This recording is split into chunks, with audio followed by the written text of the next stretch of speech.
Hi, everyone. My name is Mia. I'm one of the producers of TWIML Fest. Welcome to this session on checklists for testing NLP models. Your host today is Michael Bateman, a software engineer with a great interest in NLP and a background in computational linguistics. Before we get started, I'd like to thank our sponsors for their support of TWIML Fest and today's session. Since today's session is hosted on Zoom, please note where the chat is. You can send in any questions there. And if you're watching on YouTube, we'll be monitoring the chat there as well. A quick note, this session is partially inspired by the paper Beyond Accuracy, Behavioral Testing of NLP Models with Checklist, and I'll be posting a link to that paper in the chat. And I'd like to turn it over to your host now, so go for it, Michael.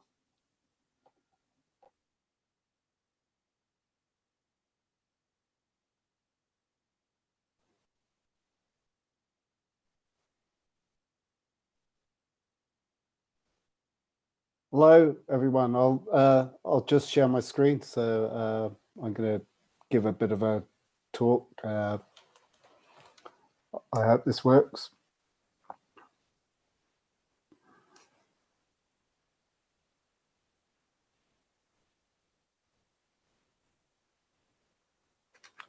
So.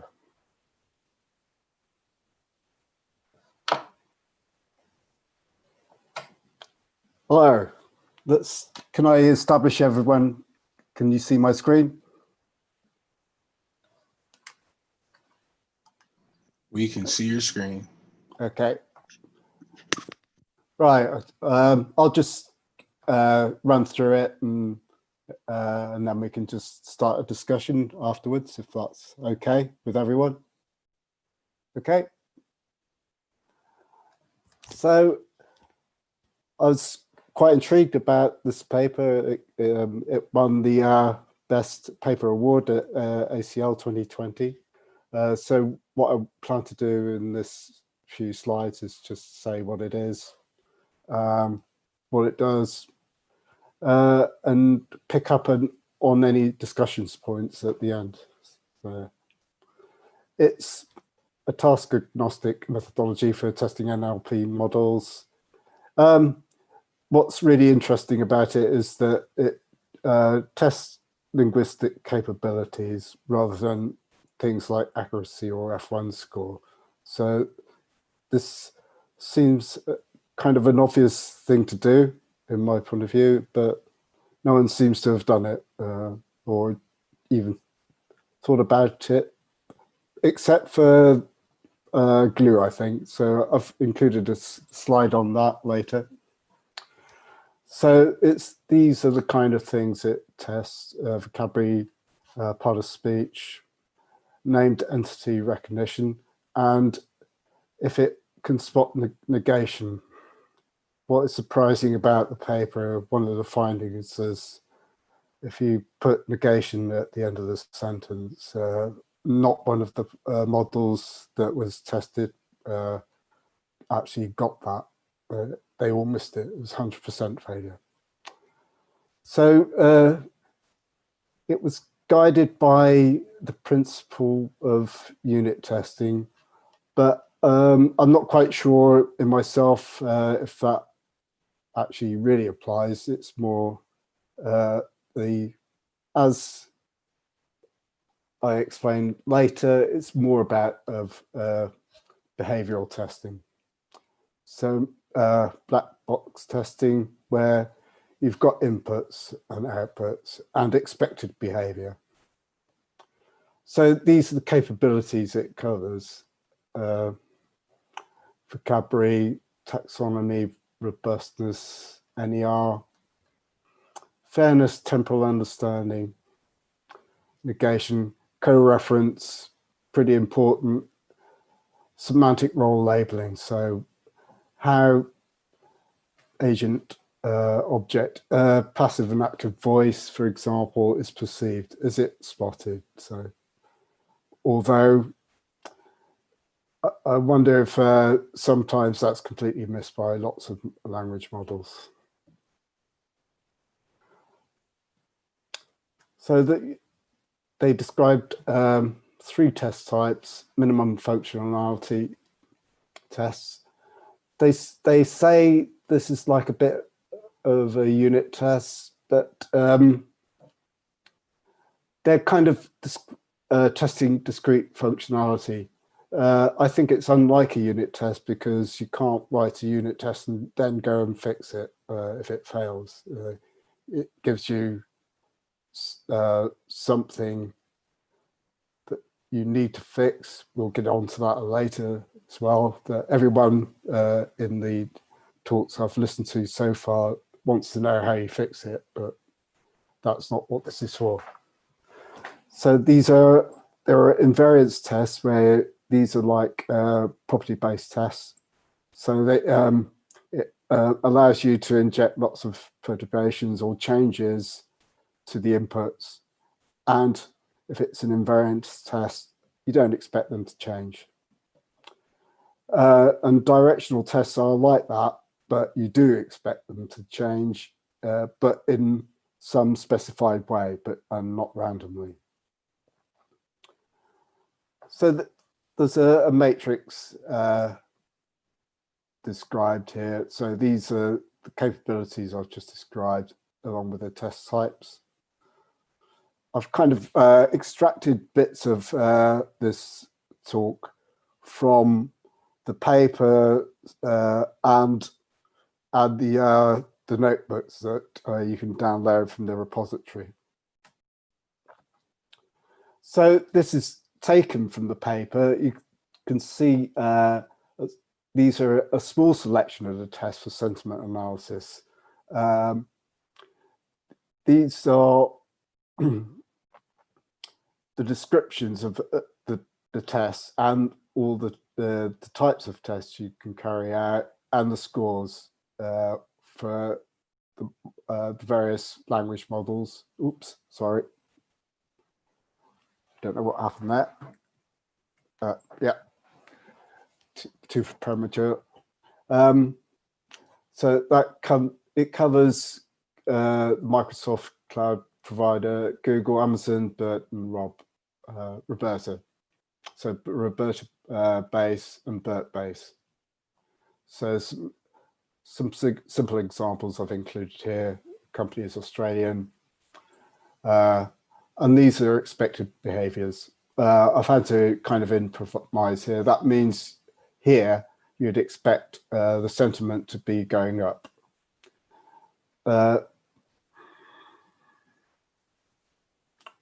Okay. So I've included a slide on here because these are the common evaluation metrics you expect from various perspectives of language models. I'm going to have go on to describe what Glue does. Well, yeah. So they do have some similarities with what Checklist proposes, but I think they do it in a lot discreter way. So the metrics here are things like accuracy and Matthew correlation, and mismatched accuracy. So they don't really ask any questions of the linguistic capabilities as Checklist does. So I've included this slide as well. It's because I'm a bit kind of confused about the description of unit tests as well. So this slide is kind of a testing pyramid. It's describing the fact that as the amount of coverage functionality you cover increases, the number of tests you need goes down. So if it's unit tests, you need to actually have a lot of tests. But I'm not quite sure if that actually applies in this case.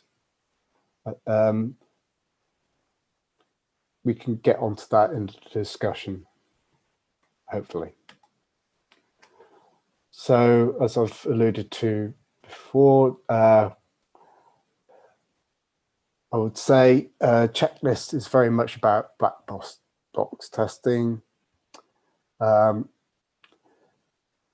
you have some inputs and you expect some outputs, and that's it. You don't really care about what's going on beneath the covers. If you're doing test-driven development, for example, you'd have a failing test and then you'd go and fix it immediately. Whereas you can't really do this if you're testing language models. So this is, I picked up this from some questions on a meetup talk. Hello?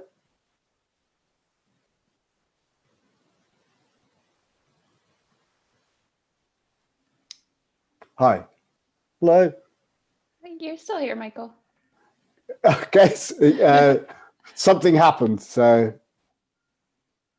Looks like you're all good. We did lose your original screen share of slides, but Okay. I think you're still in the meeting, so there's no need to launch again. I think the web browser has, there we go. Right. What happened there? No idea. Okay. Who knows? All right. Shall I share the screen and start going again? Yeah, why don't we go from there? Right.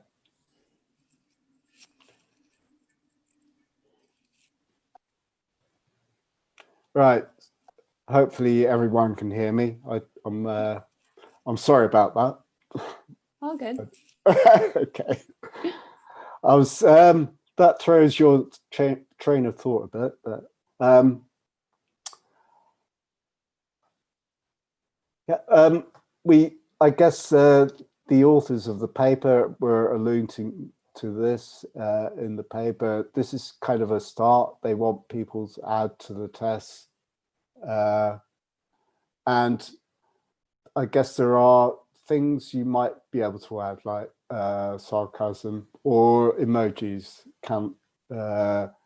If you have a tweet, for example, which appears positive, but the emoji says it's not, can you include that? Or it should be able to pick that up, or maybe it shouldn't. Is that part of a language model? Who knows? So this is another thing I picked up on.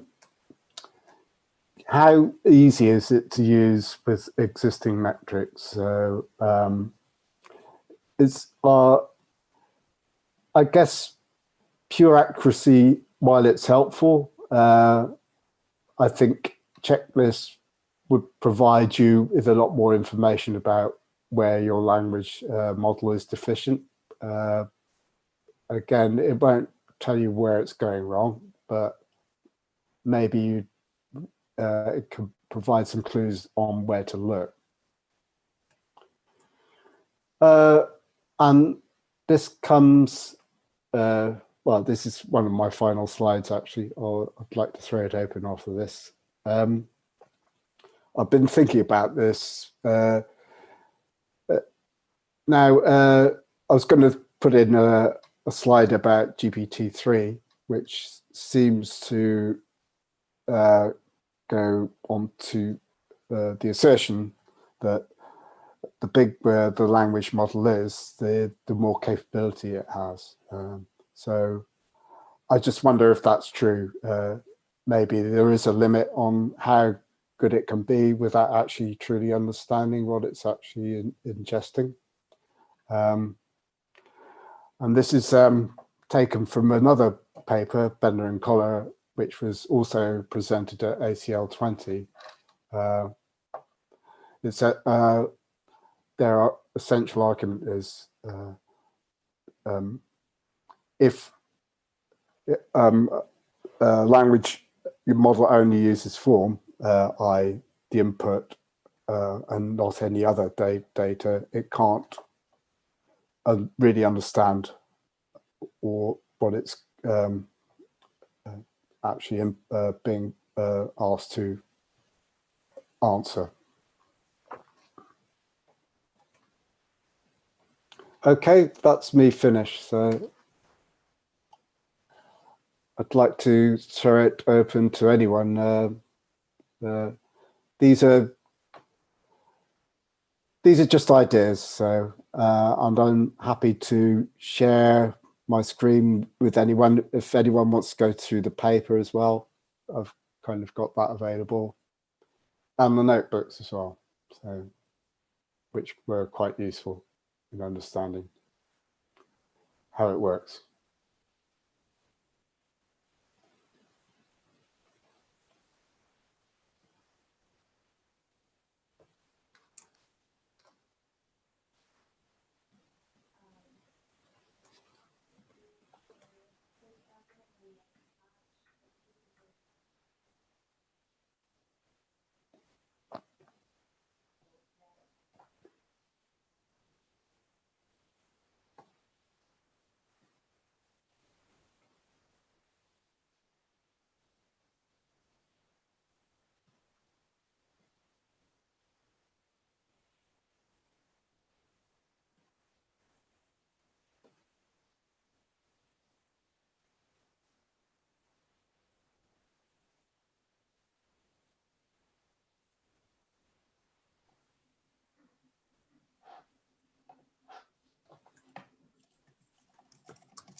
All right, I see one question in the chat from Dennis.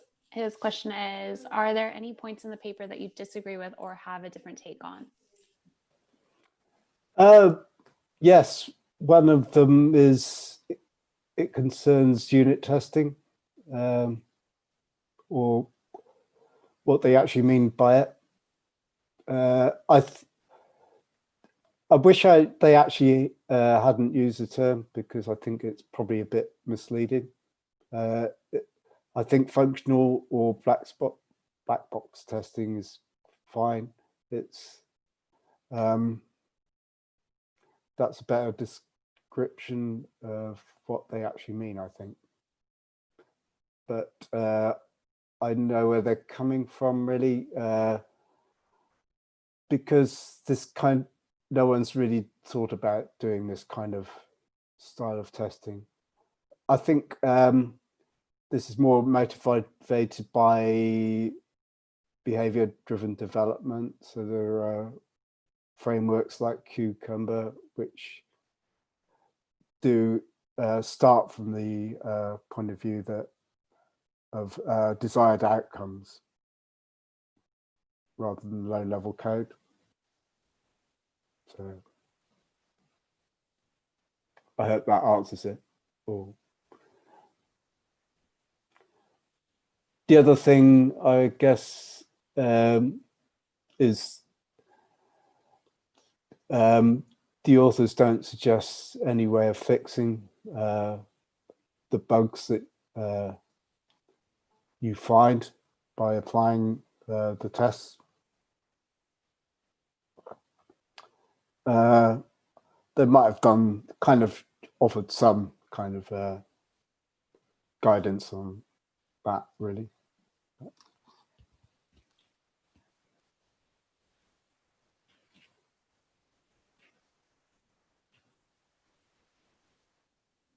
Yeah, hello.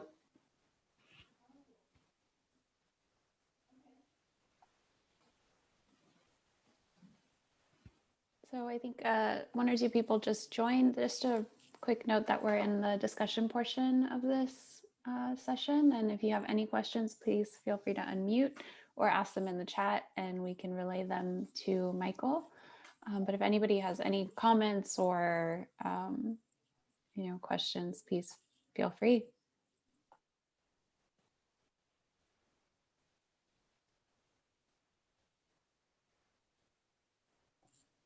Or Michael, if there's anything else that you think is interesting in particular to discuss, feel free to.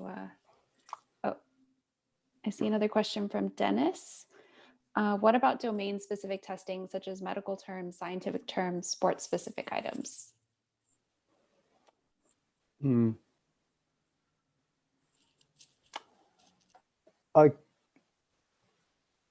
So I think they haven't really extended it that to domain specific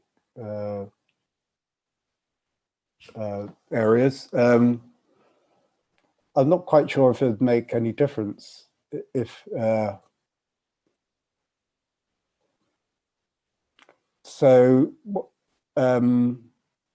language models are used for various tasks like generation, NLU,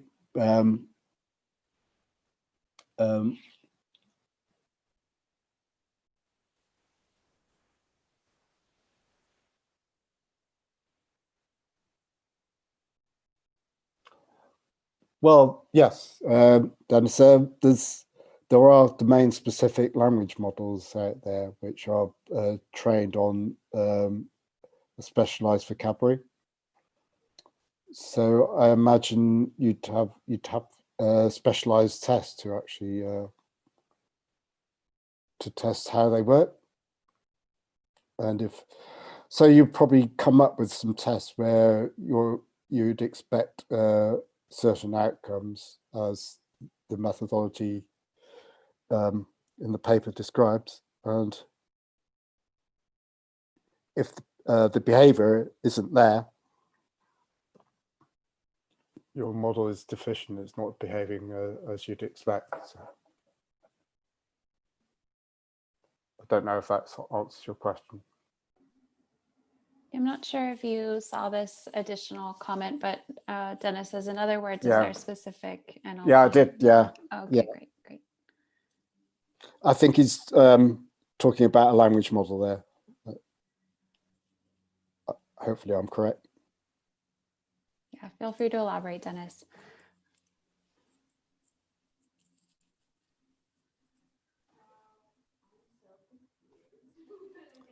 I just wonder if people think this is a good way to go.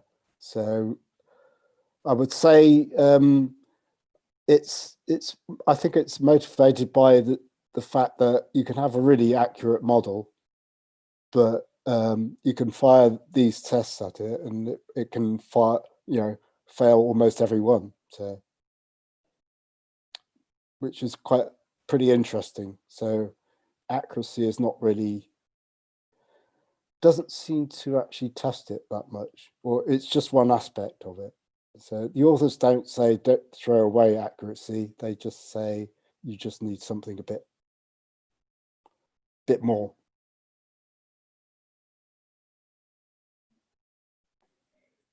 Dan, I just saw your question. Yeah, Do you yeah. wanna hop on real quick?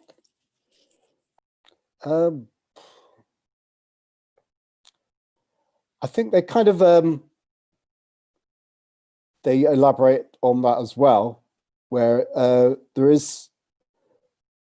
So if you've got some tests and you just incorporate failing tests into your training model, there's a risk of cross-contamination there. So I think if your failing tests point at the fact that your model is deficient, like say negation, you need to come up with maybe a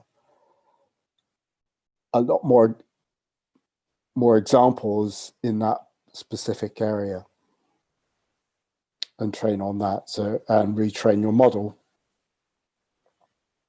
independent of the tests that are failing. So I think in answer to that question, I think yes, they can, but in an indirect way. So you could use checklists to see where your model is deficient and incorporate new data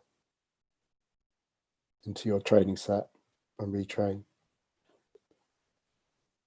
Is that what you're getting at, Daniel? Yes, thanks. Okay. I hope I answered the questions.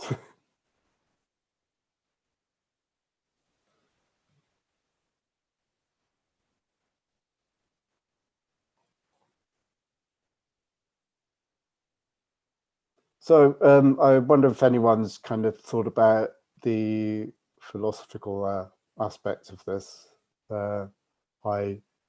Maybe it just points away to the fact that language models are always going to be limited in what they can do. So GPT-3 is quite pretty massive now, but how big does a language model need to be before it really understands everything, or not understands, but it gets everything right, even if that's impossible? That's possible. So.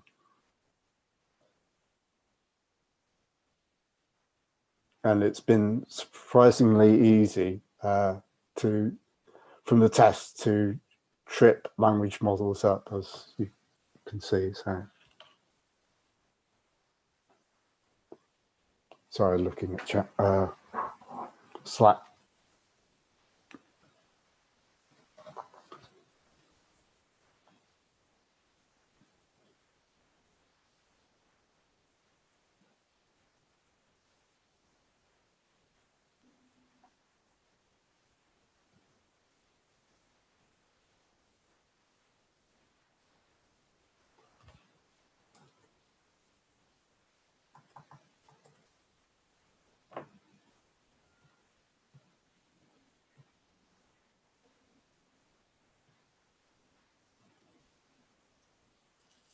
Another question from Dennis. Are there any suggestions on how to test in noisy environments?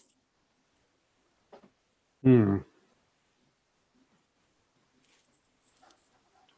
you, hi Dennis, can you say a bit more about what you mean by a noisy environment? So.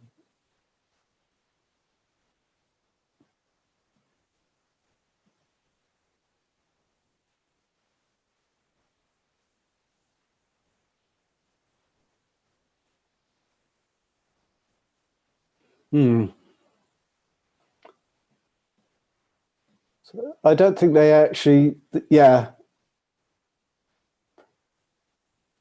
Not that I can think of, because they don't really address speech recognition or speech models. So I suppose that ties in with natural language understanding, which is probably a key part of that. But you probably have to simulate that somehow.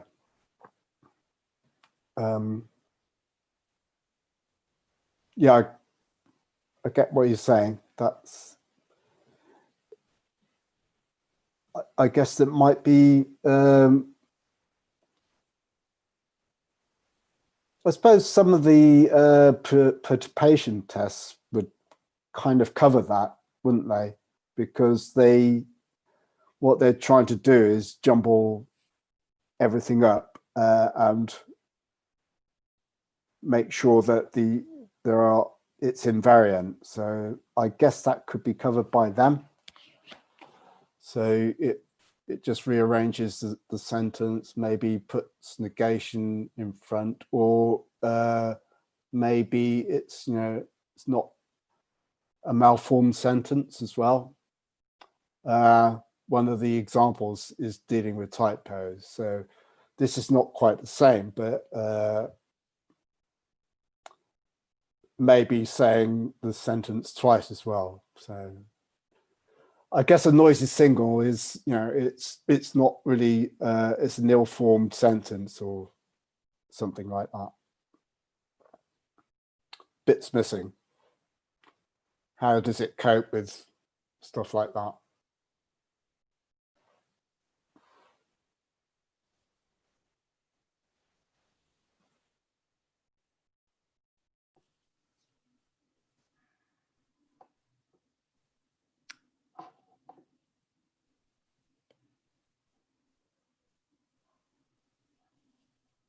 Yeah, Michael, so if there's any other points that you thought might be interesting or might spark some discussion, feel free to throw those out. I think it's pretty open-ended at this point. Yeah, I was hoping to have a bit more input, but from the participants, but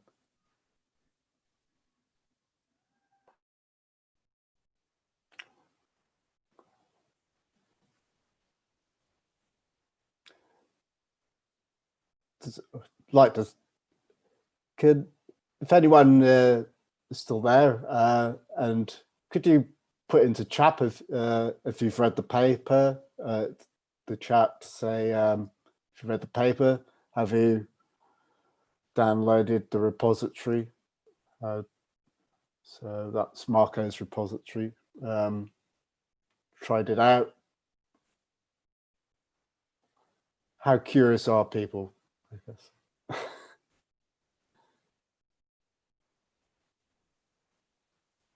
And did you, I was just so intrigued about this one.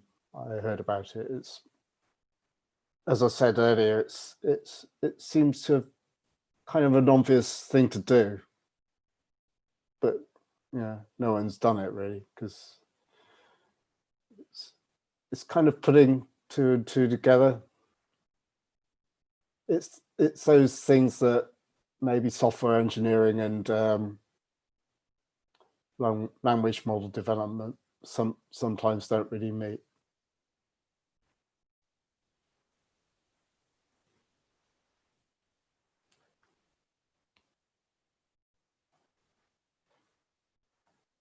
Yeah.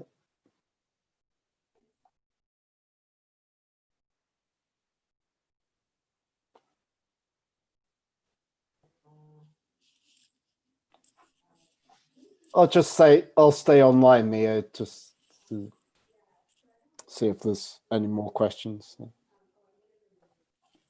Yeah, we can keep it going for another couple minutes. If not, we can end the session, and anybody else can respond with questions on Slack.